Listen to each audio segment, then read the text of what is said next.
ownership and use. Right-wing extremists are increasingly galvanized by these concerns and leverage them as drivers for recruitment. From the 2008 election timeframe to the present, right-wing extremists have capitalized on related racial and political prejudices in expanded propaganda campaigns, thereby reaching out to a wider audience of potential sympathizers. Most statements by right-wing extremists have been rhetorical, expressing concerns about the election of the first African-American president, but stop short of calls of violent action. In two instances, in the run-up to the election, extremists appeared to be in the early planning stages of some threatening activity targeting the Democratic nominee, but law enforcement interceded. So obviously there are, and I think I've heard of the instance they're talking about, someone from the Aryan Nation they're plotting an assassination attempt on President Obama. But again, see, they're labeling, they're painting everybody who's, I guess, right-wing, and they're painting with a pretty broad brush, in that, again, obviously someone that really hates the fact that we have a president who's half black, and to the point where they wish harm on him because of that. Obviously you're going to have an issue there, but I fail to see how that has any bearing on the concept of having a constitutional republic and a federal system of government with free trade. But whatever, guilt by association again, see? Excuse me. I have a reserve by my side. Yeah, hopefully this isn't boring for you. I know I'm reading through this. I'm trying to discuss it, but I know some people, they don't go out and check things. But, I mean, I'm going to put this into sections, so if I just start rambling too much, you just get bored, and you can always just shut this off and watch another video. Okay, continuing. Revisiting the 1990s. Paralleling the current national climate, right-wing extremists during the 1990s exploited a variety of social issues and political themes to increase group visibility and recruit new members. Prominent among these themes were the militia movement's opposition to gun control efforts, criticism of free trade agreements, particularly those with Mexico, and highlighted perceived government infringement on civil liberties, as well as white supremacists' long-standing exploitation of social issues such as abortion, interracial crimes, and same-sex marriage. During the 1990s, these issues contributed to the growth in the number of domestic right-wing terrorist and extremist groups, and an increase in violent acts targeting government facilities, law enforcement officers, banks, and infrastructure sectors. Economic hardship and extremism. Historically, domestic right-wing extremists have feared, predicted, and anticipated a cataclysmic economic collapse in the United States. Wait a minute. Feared, predicted, and anticipated. So they predicted it. Ooh, shame on them for predicting this, huh? I guess this is the Ron Paul shout out, since he was a predictor. All right, moving along. Prominent anti-government conspiracy theorists have incorporated, that means people like you, have incorporated aspects of impending economic collapse to intensify fear and paranoia among like-minded individuals and to attract recruits during times of economic uncertainty. Wait a minute, isn't it the Obama administration and, well, the Bush administration that had promoted fear and paranoia? What do I know? Conspiracy theories involving declarations of martial law, impending civil strife or racial conflict, suspension of the U.S. Constitution. Wait, isn't the Constitution suspended already?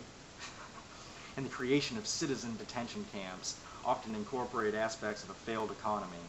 Anti-government conspiracy theories and end times prophecies could motivate extremist individuals and groups to stockpile food, ammunition, and weapons. These teachings also have been linked with radicalization of domestic extremist individuals and groups in the past, such as violent Christian identity organizations and extremist members of the militia movement. Let's see. Then it has a little aside, perceptions on poverty and radicalization. Scholars and experts disagree over poverty's role in motivating violent radicalization or terrorist activity. High unemployment, however, has the potential to lead to alienation, thus increasing an individual's susceptibility to extremist ideas. According to a 2000 study from the German Institute of Economic Research, there appears to be a strong association between a parent's unemployment status and the formation of right-wing extremist beliefs in their children, specifically xenophobia and anti-democratic ideals. What?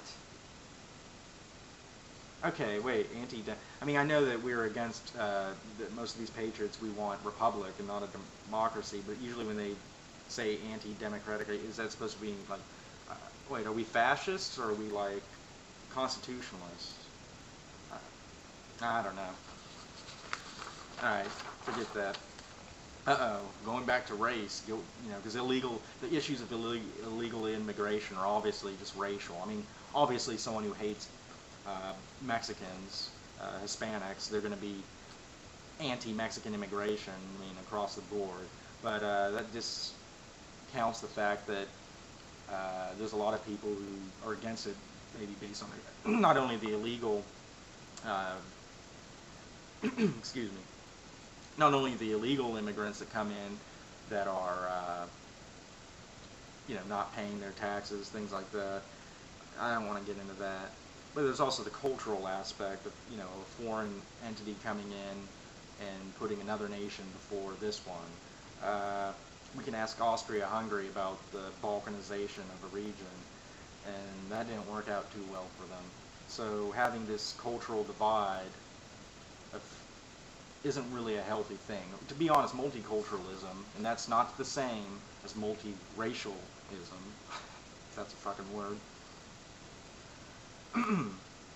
Multiculturalism is actually destructive, in my opinion.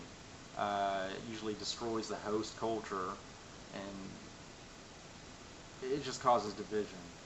I'm not saying everybody should be the same, but we should have a common bond that holds us together as a nation.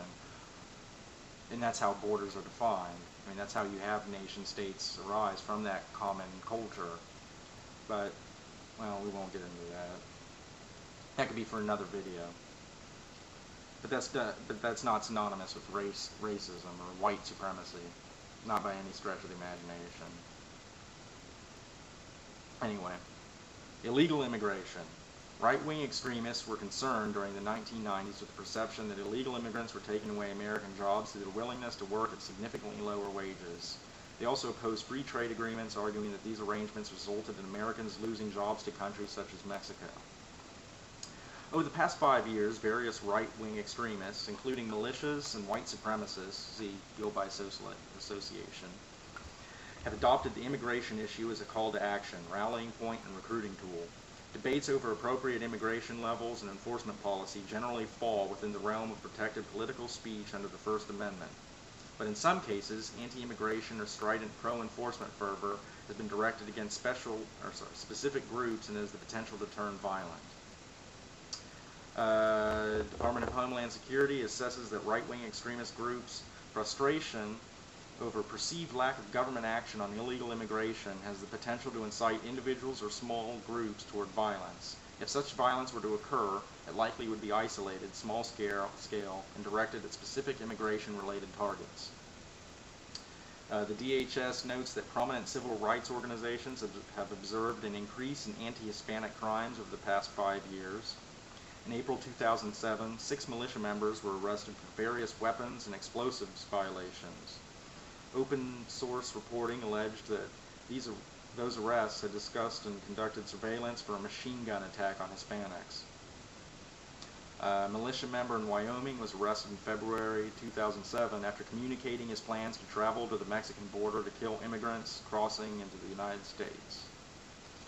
Okay, now it gets interesting. Legislative and judicial drivers for right-wing extremists.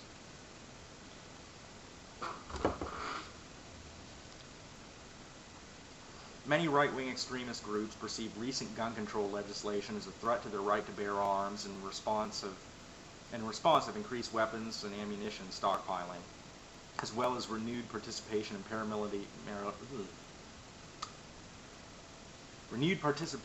paramilitary training exercises. Yeah, you think?